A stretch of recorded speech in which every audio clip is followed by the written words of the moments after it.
સૌ મુક્તોને હૈયાના હેતથી જય સ્વામિનારાયણ. વાલા મુક્તો, આજે આપણે જાણીએ વડતાલ ધામમાં સાક્ષાત બિરાજતા લક્ષ્મીનારાયણ દેવનો અલૌકિક ઇતિહાસ. આ જાગતા દેવ છે, લાખોના મનોરથ પૂર્ણ કરનારા દેવ છે.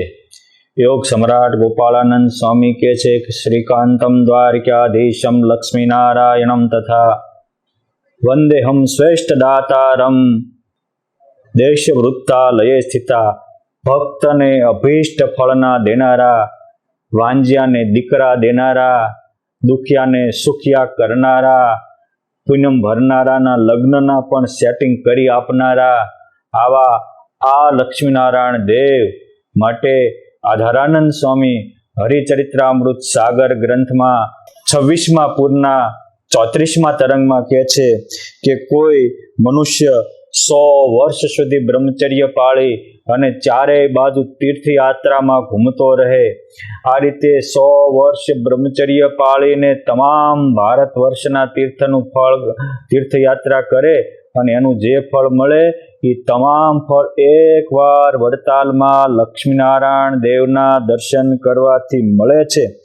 આ અહીંયા આવીને પુરુષોત્તમ નારાયણે આ મૂર્તિમાં એવું દૈવત મૂક્યું છે કે જેને આ જાણે અજાણે એકવાર આ લક્ષ્મીનારાયણ દેવના હરિકૃષ્ણ મહારાજના દર્શન કર્યા એને અવિનાશી ફળ મળે છે, અવિનાશી સુખ મળે છે. કદાચ અભાવથી અજાણે દર્શન થયા છે તો પણ એનો મનુષ્ય જન્મ વૃથા જશે નહીં, ભગવાન ફરી મનુષ્ય જન્મ આવશે. કેમ જે આ દેવ કેવા છે તો સ્વામી લખે છે કે વૈકુંઠ લોક હિતા મે લક્ષ્મી નારાયણ દેવ રહે, તેહી મૂર્તિ હે આમે તિલ ભાર ન ફરક રહે, ઓ તિલ ભાર ન ફરક રહે. જેવા વૈકુંઠ ધામમાં લક્ષ્મીનારાયણ દેવ બિરાજમાન છે એવા જ વડતાલ ધામમાં દેવ લક્ષ્મીનારાયણ દેવ બિરાજમાન છે. માટે કોઈ વૈકુંઠમાં જઈ અને વૈકુંઠ નારાયણના દર્શન કરે કે કોઈ વડતાલમાં આવી અને લક્ષ્મીનારાયણ દેવના દર્શન કરે, હરખું ફળ મળે. કોઈ અક્ષરધામમાં જઈને અક્ષરાધિપતિ પુરુષોત્તમ નારાયણના દર્શન કરે, કોઈ વડતાલમાં આવી હરિકૃષ્ણ મહારાજના દર્શન કરે, હરખું ફળ મળે. એવા અહીંયા ઢીંગા ધણી હરિકૃષ્ણ મહારાજ ભુક્તિ મુક્તિ પ્રદાયકમ ભગવાન બિરાજમાન છે. માટે આવા આ દિવ્ય દેવોનો પ્રતાપ પુરુષોત્તમ નારાયણે પહેલેથી મૂક્યો છે. પણ તમને એમ થાય કે આ ભગવાન સ્વામિનારાયણે પોતાનું મંદિર બાંધ્યું ને લક્ષ્મીનારાયણ દેવ શા માટે પધરાવ્યા? તો આનો ઇતિહાસ સતયુગ વખતથી જોડાયેલો છે. આજનું જે ભરૂચ છે ત્યાં ભગુ ઋષિનો આશ્રમ હતો. ભગુ ઋષિને એક દીકરી હતી, દીકરીનું નામ લક્ષ્મીજી હતું. તે વખતે જ્યારે દીકરી મોટી થઈ એ વખતે નારદજી ત્યાં પધાર્યા. નારદજીને ઋષિએ પૂછ્યું કે અમારા દીકરીના જોશ જુઓ, કોની સાથે સંબંધ કરીએ? ત્યારે નારદજી કહે છે કે આ દીકરી તો પરમાત્માને વરવા માટે સર્જાણી છે. શું કરીએ તો ભગવાનનો ભેટો થાય? હા, તપ કરે તો ભગવાનનો ભેટો થાય. ક્યાં તપ કરવું? તો કે છે ઘરમાં 1 લાખ જપ કરે એની કરતા નદીના કિનારે 10,000 કરે તો એ ફળ વધે. અને નદીના કિનારે 10,000 જપ કર્યા હોય એ કરતા કોઈ દેવ મંદિરમાં 1000 જપ કરે તો હરખું ફળ મળે. અને દેવ મંદિરમાં 1000 કરે એ કરતા પણ મહીસાગર, વાત્રક અને સાબરમતી આ વચ્ચેનો પ્રદેશ જે હેડંબા વન છે એમાં જે આજે લક્ષ્મીનારાયણ દેવનું મંદિર બિરાજમાન છે ત્યાં પુરાતન એક બોરડી હતી. એ કહે છે કે બહુ દિવ્ય દેવતવાળી છે. પૂર્વે અહીંયા દેવોએ પણ અહીંયા સાધના આરાધના કરી છે. એ જગ્યાએ જો તપ કરે તો એને 1000 ગણું ફળ મળે. એ જગ્યાએ જપ કરે તો 1000 ગણું ફળ મળે. આવી પવિત્ર ભૂમિ પસંદ કરી પછી લક્ષ્મીજી નારદજીના કહેવાથી ત્યાં તપશ્ચર્યા કરી અને એની તપ સાધના આરાધના અને ભક્તિથી ભગવાન નારાયણ પસંદ થયા. માગવાનું કહ્યું ત્યારે કહે છે પ્રભુ આ જગ્યા મને બહુ પ્રિય છે, આ જગ્યાએ તમારો ને મારો ભેટો થયો માટે હું ને તમે કાયમ આ જગ્યાએ વાસ કરીને રહીએ. ત્યારે ભવિષ્યવાણી ભાગતા ભગવાન કહે છે કે આપણે અત્યારે દિવ્ય રૂપે રહેશું પણ સર્વ કારણના કારણ પુરુષોત્તમ નારાયણ કળયુગમાં પ્રગટ થાય છે. ત્યાં મોટું 9 શિખરનું મંદિર બાંધશે અને એમાં આપણે કાયમ રહેશું અને જે કોઈ અહીંયા આવશે એના બધા જ મનોરથ પૂર્ણ કરશું. આવી રીતે ભગવાને વરદાન આપેલું અને ભગવાનના વરદાનનું મૂર્તિમાન સ્વરૂપ એટલે વડતાલ ધામમાં બિરાજતા લક્ષ્મીનારાયણ દેવ છે. અને ભગવાને વરદાન આપ્યું છે, ભગવાનના આપેલા વરદાન કોઈ દી મિથ્યા થાય નહીં. એટલે પુણ્યમે અહીંયા હજારો ને લાખો સંખ્યામાં ભક્તો આવે છે. ફ્રી ઓફ ચાર્જમાં અહીંયા દવા મળે છે, ફ્રી ઓફ ચાર્જમાં બધાને જમવા મળે છે અને અનેક પ્રકારની લક્ષ્મીનારાયણના દેવોના દરબારમાંથી સેવાની સરવાણીઓ આખા વિશ્વમાં પ્રસરી રહી છે. આ બધો જ દેવોનો અમોઘ પ્રતાપ છે.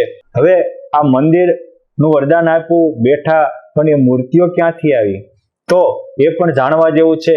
ભગવાન સ્વામિનારાયણ ગણ વિચરણ કરતા સંવત 1855માં વડોદરામાં પધાર્યા. વડોદરામાં આજે પણ વિઠ્ઠલનાથજીના મંદિર હવેલીની બાજુમાં માંડવી ગેટ છે, મોટી 16 થંભની માંડવી છે. અને એ માંડવીમાં ચાર ને ઉભા જે થંભ છે એમાં બીજી હારના બીજા સ્તંભે ભગવાન વરણી રૂપે રહ્યા. એ માથે ઘોરી જટા છે, હાથમાં માળા છે, બીજા હાથમાં કમંડળું છે, મૃગચર્મને ધારણ કર્યું છે, ખભે જનોય છે.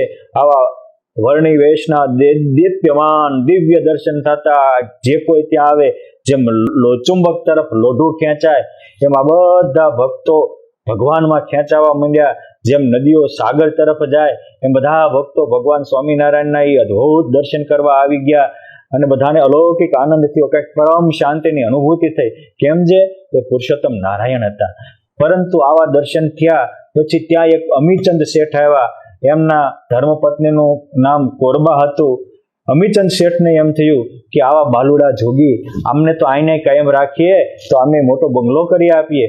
પણ આ ભગવાન ભૂખ્યા હશે. બધા તો દર્શન કરીને દૂર ગયા. અમીચંદ શેઠ પ્રભુના પગ પકડીને કહે છે, પ્રભુ જમવા પધારો. મહારાજ કહે છે કે જે તારા ઘરે હોય લેતો આવો. અને પછી એમના ઘરે ગયા. એમના ધર્મપત્ની કોરબાને કીધું કે આજે અદ્ભુત બાલા જોગી આવ્યા છે. બ્રહ્માંડમાં એનો જોટો ન જડે એવી એની નમણી નાસિકા, અણિયાળી આંખડી, જળહળતું ભાળ છે, માટે એની માટે ખાવાનું આપો. એમના ધર્મપત્ની પણ ગુણિયલ હતા. એ વખતે તો ખીચડી ને ઘી આપ્યું. એ લાવ્યા. વર્ણી મહારાજ એ ખીચડીને ઘી ને દૂધ જેમાં પછી પ્રસાદી પાછી આપી. એ તો ભગવાનના દર્શનમાં મગ્ન હતા. પણ એમના ધર્મપત્નીએ પુરુષોત્તમ નારાયણે વધેલી પ્રસાદીની ખીચડીને એ પાછું આપ્યું. અને જેમાં ત્યાં એની મૈથુન ગ્રંથિ ગળી ગઈ, કામ ક્રોધાદિકની ગ્રંથિ ગળી ગઈ, અહમતા મમતાની ગ્રંથિ ગળી ગઈ. આ પુરુષોત્તમ નારાયણનું કામ છે બીજાની ગ્રંથિઓ ગાળવી. બાકી બીજાથી તો ગ્રંથિઓ પરસ્પરની વધે, ઘટે નહીં. આ ભગવાન સ્વામિનારાયણ ગ્રંથિ ગાળી અને એને એટલો બધો આનંદ થયો કે ન પૂછો વાત. પછી તો અમીચંદ શેઠ ગયા, એમને તે દિવ્ય અનુભૂતિ થઈ. એના પણ દોષો સમાપ્ત થયા. એટલે પ્રભુના પગ પકડીને કહે છે, પ્રભુ અહીં રહો, અમારી કંઈક સેવા સ્વીકારો, કાલે સારું ભોજન જમીને જાઓ.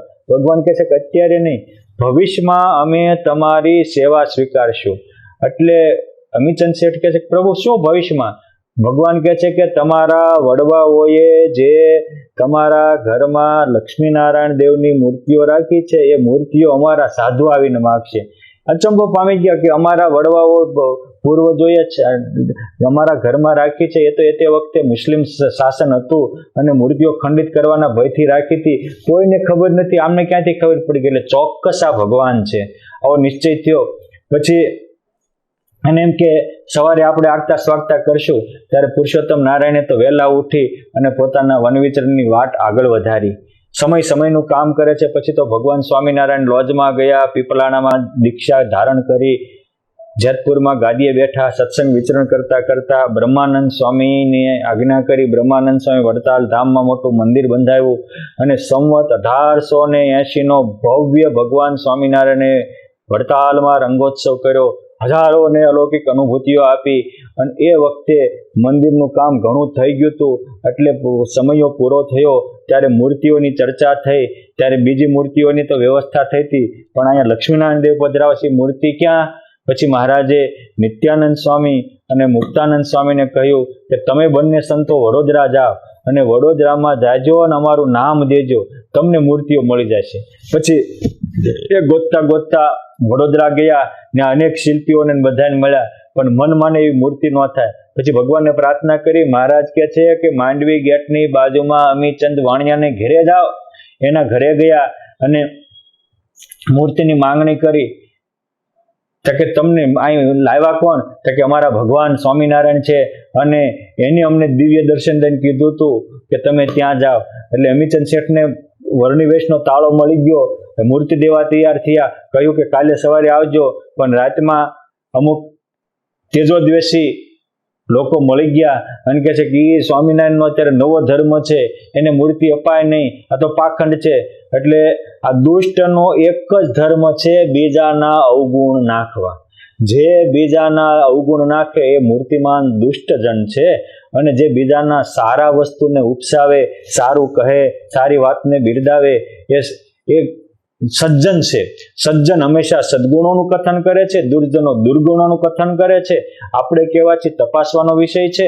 પછી ભગવાને અમીચંદ શેઠને વહેલી સવારે દર્શન દીધા અને કહે છે કે શેઠ, તે દિવસે તમે અમને રોકાવાનો આગ્રહ કરતા, અમે તે દિવસે કહ્યું હતું કે અમારા 2 સાધુને મોકલશું અને સાધુ આવ્યા ને તમે એને પાછા કાઢશો.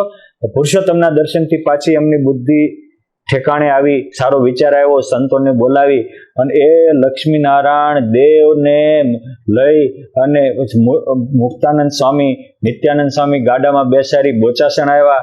ત્યાં વરસાદ થયો એટલે બોચાસણ મૂકીને ગઢપુર ગયા, મૂર્તિની વખાણ કર્યા. મહારાજ કહે છે કે લક્ષ્મી નારાયણ દેવ જેહ, એમને આંબ્ર રસ ખાવાની ઈચ્છા થઈ. એને આંબ્ર રસ બહુ ભાવતો હતો એટલે આંબાના ફળ ખાવા માટે એ તો વડતાલમાં જ રહેશે. આ રીતે એ મૂર્તિઓ આવી. આજે વડતાલ ધામમાં બુરજ છે ત્યાં પછી રાખી અને જ્યારે ભગવાન સ્વામિનારાયણે વડતાલ ધામમાં સંવત 1881 કારતક સુદ બીજે પ્રતિષ્ઠા ઉત્સવ કર્યો, ત્યારે ધામધૂમથી એ દેવની પ્રતિષ્ઠા થઈ. અને પછી ભગવાન સ્વામિનારાયણે દિવ્ય દૈવત મૂકીને કહ્યું કે કોઈ વૈકુંઠમાં દર્શન કરશે અને કોઈ અહીં વડતાલમાં આવીને દર્શન કરશે, હરખું ફળ મળશે. આમાં અમે અમારું દિવ્ય દૈવત મૂકીએ છીએ. અહીંયા કોઈ પૂર્ણિમાએ આવી અને દેવના દર્શન કરશે, એના પણ સઘળા મનોરથ ફરશે. આવી રીતે ભગવાન સ્વામિનારાયણ લક્ષ્મીનારાયણ દેવનો ખૂબ મહિમા કયો, હરિકૃષ્ણ મહારાજનો, રાધાકૃષ્ણ દેવનો અને ધર્મ ભક્તિ વાસુદેવનો પણ ખૂબ મહિમા કયો. આ રીતે વડતાલ ધામમાં બિરાજતા લક્ષ્મીનારાયણ દેવનો અલૌકિક ઇતિહાસ છે અને એ વડોદરા સાથે પણ જોડાયેલો છે. માટે આવા વડતાલમાં બિરાજતા લક્ષ્મીનારાયણ દેવ અને લક્ષ્મીનારાયણની દેવની ગાદીએ બિરાજતા આચાર્ય પ્રવર સર્વને મારા કોટી કોટી વંદન, દંડવત. જય સ્વામિનારાયણ.